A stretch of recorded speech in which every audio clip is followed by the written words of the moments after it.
नमस्कार दोस्तों, स्वागत है आपका क्रेजी क्रिप्टो मिंटू में। ये सब जो चल रहा है इसमें इलॉन मस्क कैसे बच जाएगा? पॉसिबल नहीं है साहब। कुछ ऐसा ही है। वो कहते हैं जब नेगेटिव के ऊपर नेगेटिव जब चलता है तो आपको वो सारी चीज़ें फिर नेगेटिव ही दिखाई देती हैं और वही चीज़ें निकल के भी आती हैं। अब क्या करें साहब, इतना सब फट चल रहा है तो उसमें इलॉन मस्क भी साहब कहीं ना कहीं लपेटे में आ गए हैं। चलो बताते हैं कैसे आए हैं। और 13 तारीख को एक नया ड्रामा शुरू होगा यूएस की तरफ से, उसके लिए भी आप तैयार रहिए क्योंकि जरूर होगा शुरू। चलो उसके बारे में बात करेंगे और आपकी मार्केट में क्या चल रहा है ये भी बताते हैं। ट्रेजरी सेक्रेटरी येलेन की तरफ से भी बहुत इंपॉर्टेंट बयान आया है, वो भी बताते हैं। तो चलो पहले देखते हैं क्या चल रहा है। तो वीडियो अगर अच्छा लगे तो लाइक सब्सक्राइब जरूर कीजिए। थोड़े कंजूसी हो रही है, उसको थोड़ा सा बढ़ाइए, कंजूसी को बाहर निकालिए और लाइक सब्सक्राइब दबा के ठोकिए। पहले लेते हैं जो 13 तारीख का ड्रामा है यूएस की तरफ से। ये भी एक ड्रामा 13-14 तारीख को होगा और उससे पहले मार्केट में पंप डंप भी होगा। अब 13 तारीख बहुत दूर नहीं है, बहुत नज़दीक है। ठीक है, अब ये 13 तारीख को आखिर है क्या?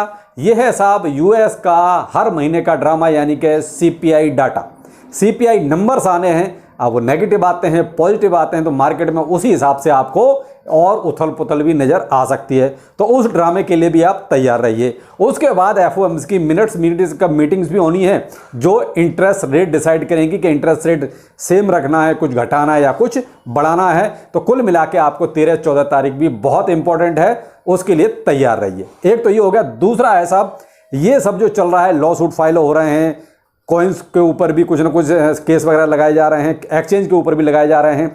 अब फ्रीज भी अकाउंट्स किए जाएंगे, यानी कि एक्सचेंज के, यानी कि यूएस बाइनेंस के। अब अगला नंबर है साहब इलॉन मस्क का। अब ये इलॉन मस्क कैसे बच जाते? नहीं था साहब, बच नहीं सकते थे। इनको भी एक नोटिस थमा दिया गया है एफटीसी की तरफ से, यानी कि फेडरल ट्रेड कमीशन की तरफ से। अब ये क्यों थमाया गया? ये थमाया गया इसलिए जो इनका ट्विटर डील थी, अब ट्विटर के बाद चलो डील विल तो हो गई जो होनी थी, इसमें अब कहीं ना कहीं सिक्योरिटीज वाला इसमें भी फंडा है कि ये डाटा कहीं ना कहीं कुछ इधर से उधर कर रहे हैं। इनके ऊपर जो है कुछ कांग्रेसमैन्स ने ये एक तरह से इल्जाम लगाया और इनको एफटीसी ने नोटिस थमा दिया।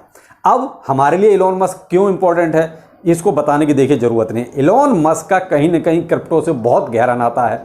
दूसरा, उसका एक ट्वीट जो है किसी भी टोकन को यहां से यहां और यहां से यहां ये कर सकता है। ये मान लीजिए उतनी पावर है उसके एक ट्वीट में। दूसरा, ये जो ट्विटर है, ट्विटर कहीं ना कहीं डॉज कॉइन को या फ्लोकिनू को या अगर कोई और वो पिक्चर चिपका दे या कोई और उसको किसी करेंसी को लेकर ट्वीट कर दे तो भाई साहब ट्विटर बहुत इंपॉर्टेंस रखता है अपनी क्रिप्टो करेंसी में भी। और आप देख रहे हैं ज़्यादातर न्यूज़ वगैरह भी क्रिप्टो करेंसी की ट्विटर पे ही ज़्यादा ट्रेंड करती है।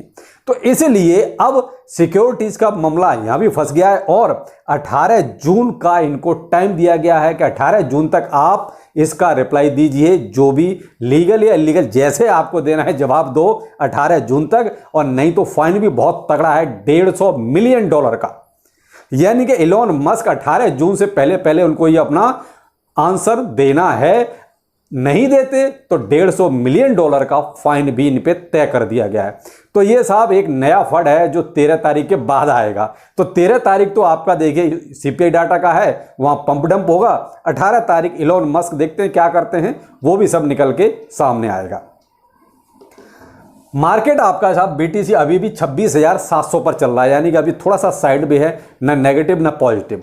लेकिन आप जो कहते हैं मेन बीएनबी आपका प्राइस देखिए गिर रहा है। मैंने जब दोपहर का वीडियो बनाया था उस टाइम $277 पर चल रहा था बीएनबी, अभी जो है $270 पर आ गया है, यानी कि लगभग 1 से 1.5% प्राइस इसका गिरा है केवल इन 3-4 घंटों में।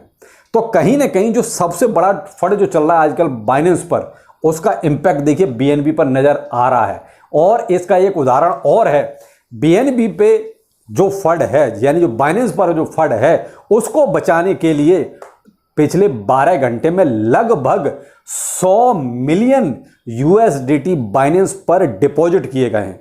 तो एक चीज बताइए, इतना बड़ा फंड 100 मिलियन यूएसडीटी बाइनेंस पर आया है। क्यों आया?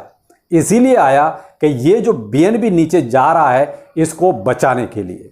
क्योंकि देखिए मगर गोटिया सीजेड बाइनेंस खिलाड़ी है साहब, उसके पीछे सब कुछ पूरा फंड है, वो इसको इतनी आसानी से जाने नहीं देगा।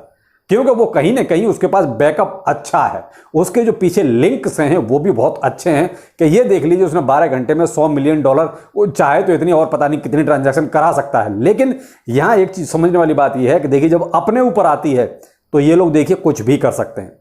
कहीं ना कहीं यहाँ लिक्विडेशन भी बहुत अच्छा हुआ था जब अभी मार्केट कल नीचे गया था, जो 25,400 तक जो मार्केट गया वहाँ लिक्विडेशन भी बहुत अच्छा हुआ, तो वहाँ भी इन्होंने तो कमाया।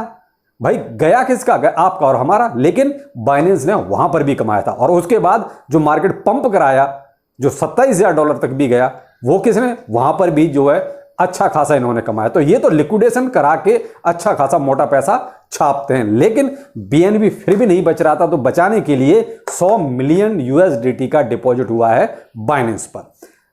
अपनी ऊपर बातें तो ऐसा ही होता है। येलेन यानी कि ट्रेजरी सेक्रेटरी जो अमेरिका के हैं, उनका एक बहुत ही जबरदस्त बयान आया और उन्होंने अब ये कहा है ये सब तो देखिए लूप होल्स हैं, तो ये चलता रहेगा, जल्द से जल्द एक रेगुलेटरी फ्रेमवर्क आना चाहिए। जितनी जल्दी रेगुलेशंस क्रिप्टो में आ जाएंगे उतना जल्दी ये जो सब चल रहा है ये कहीं ना कहीं बंद हो जाएगा। अगर ये रेगुलेशंस जल्दी नहीं आते, कोई फ्रेमवर्क आप नहीं रेडी करते, तो देखिए ये सब चलता रहेगा। आप कितना भी केस कर लीजिए, कुछ भी कर लीजिए, ये सब बंद नहीं होगा। तो ये देखा जाए तो ट्रेजरी सेक्रेटरी का बहुत अच्छा बयान है। ओके, देखा जाए तो अगर क्रिप्टो के पॉइंट ऑफ व्यू देखा जाए तो अच्छा बयान है, पॉजिटिव बयान है। क्यों, हम लोग तो रेगुलेशन ही चाहते हैं। जितनी जल्दी रेगुलेशंस आ जाएंगे उतना जल्दी कुछ ना कुछ इसमें पॉजिटिव चीजें हो जाएंगी। वरना आज के जो आप देख रहे हैं वो कहीं ना कहीं, मैं बहुत सारे कमेंट पढ़ रहा था, कह रहे ऐसे तो बुल भी नहीं आएगा। जो सब ड्रामा चल रहा है अगर यही चलता रहा तो बुल रन भी नहीं आएगा, और आएगा भी तो किसी को ज्यादा कुछ मिलना जुलना नहीं है। ये आप ही लोगों के कमेंट हैं जो टेलीग्राम पर और कमेंट वैसे कर रहे हैं, तो मैं वही आपको बता रहा हूं। तो कहीं ना कहीं नेगेटिविटी देखिए फैल रही है, जो अमेरिका की तरफ से जितना भी ये सब चल रहा है ड्रामा, इसकी वजह से मार्केट में बहुत कुछ नेगेटिव हो रहा है। तो इसको बचाने के लिए सबसे अच्छा तरीका वही है कि रेगुलेशंस आ जाएं तो कम से कम कुछ चीजें तो पॉजिटिव होंगी, उसके बाद सब कुछ साफ सुथरा हो ही जाएगा। तो देखिए आपको एक चीज और बताना चाहूंगा, कुछ कमेंट्स देखिए बोन के बारे में और शिबाइनू के बारे में थे कि सर इनके बारे में तो कुछ बताया आपने, इनके बारे में तो कोई अपडेट नहीं दिया, बहुत दिन हो गए। तो मैं आपको एक चीज कहना चाहूंगा, देखिए अभी न तो शिबाइनू में ऐसा कुछ खास चल रहा है, न ही बोन में चल रहा है। यहां दोनों में ही तभी कुछ चलेगा जब आपका सिवेरियम का कोई न्यूज आएगा।